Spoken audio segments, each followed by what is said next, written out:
I think it is important that I acknowledge some of the other political commentators who cover New Zealand politics. I have great disdain for most of them.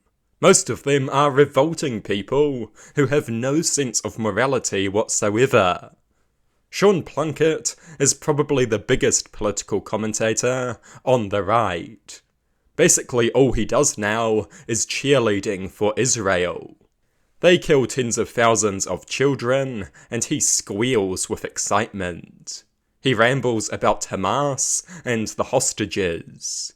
Of course, Israel is also doing mass slaughter and land grabs in the West Bank, in spite of that territory not having any hostages or Hamas. But I need not repeat this. By now everyone knows that Israel is an evil monstrosity. All I can say is I hope Sean Plunket got paid a lot to sell his soul.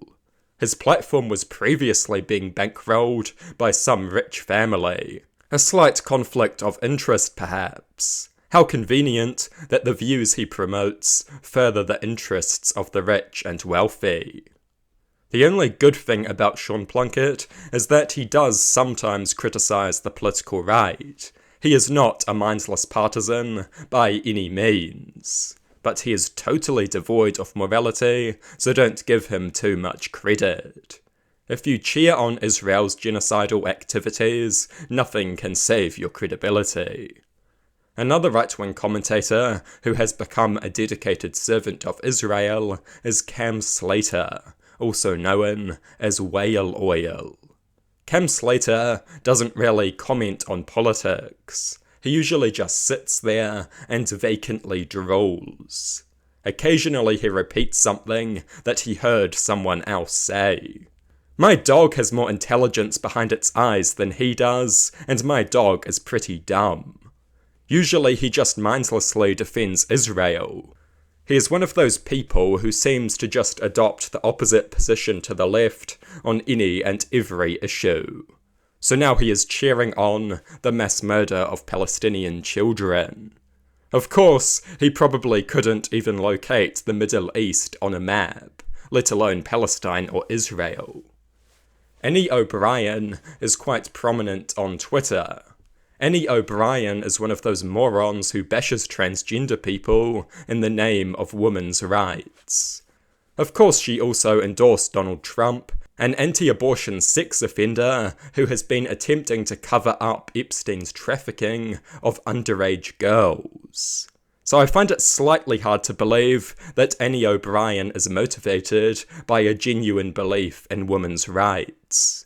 It seems more likely that she is just another morally bankrupt bigot who would gladly abandon all her rights just to hurt transgender people. Of course, her own followers hate her because she is a lesbian.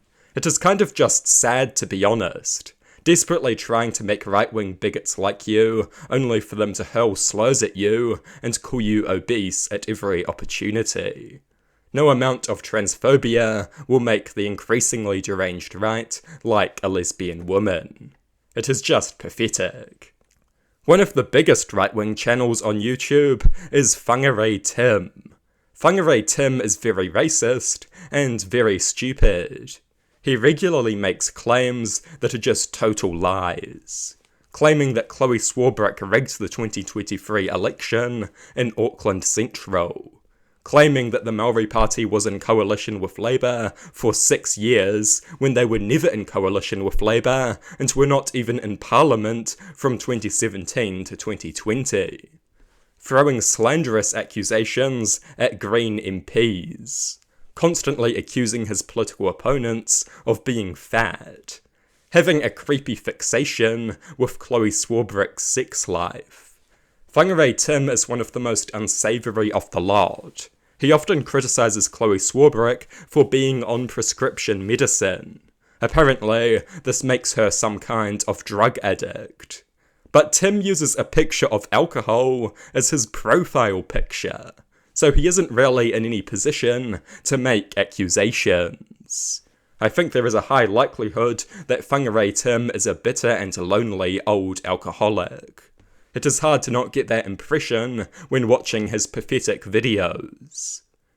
Then we have Duncan Garner. Duncan is probably the most tolerable of the right-wing commentators on YouTube.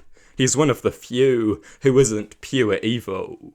Still, he seems to like dabbling in mindless anti-Maori rhetoric, presumably because it leads to major increases in viewership. At one point, he had David Seymour on his show, and even David Seymour seemed to find his anti-Maori ramblings off-putting. This is especially morally heinous, given that Duncan's children are Maori. On the political left, we have Bomber Bradbury. Bomber is one of the best commentators. He is more willing to criticise his own team than most, and I do enjoy some of his impassioned ranting. That said, he is too soft on the Maori Party, and I strongly oppose his desire to game the system by exploiting the overhang of the Maori electorates. That would give the left a number of seats disproportionate to our number of votes. Doing this as a deliberate party strategy would be highly undemocratic. Big Hairy News is another major voice on the political left. They might be the most prominent commentators on the political left. Big Hairy News had potential, but as with many leftists, they let their white guilt govern their politics. They mindlessly cheerlead for the Maori Party. They had Whangarei on their show. He repeatedly praised an anti-gay Putin-aligned African dictator. He claimed Imperial Japan was never a threat to us in World War II. And of course he received absolutely no pushback for these insane claims.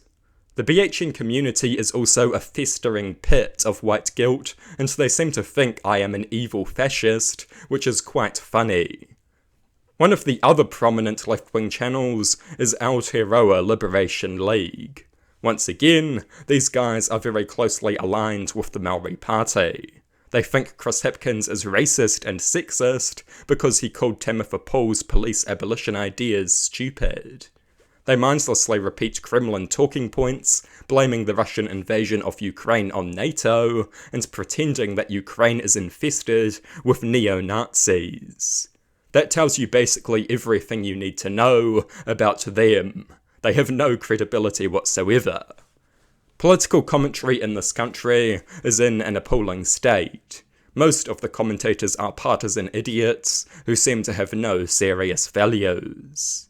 I hope to see some more reasonable voices arise. If you have the means, perhaps you should give it a shot. You won't be any worse than the current options, I can promise you that.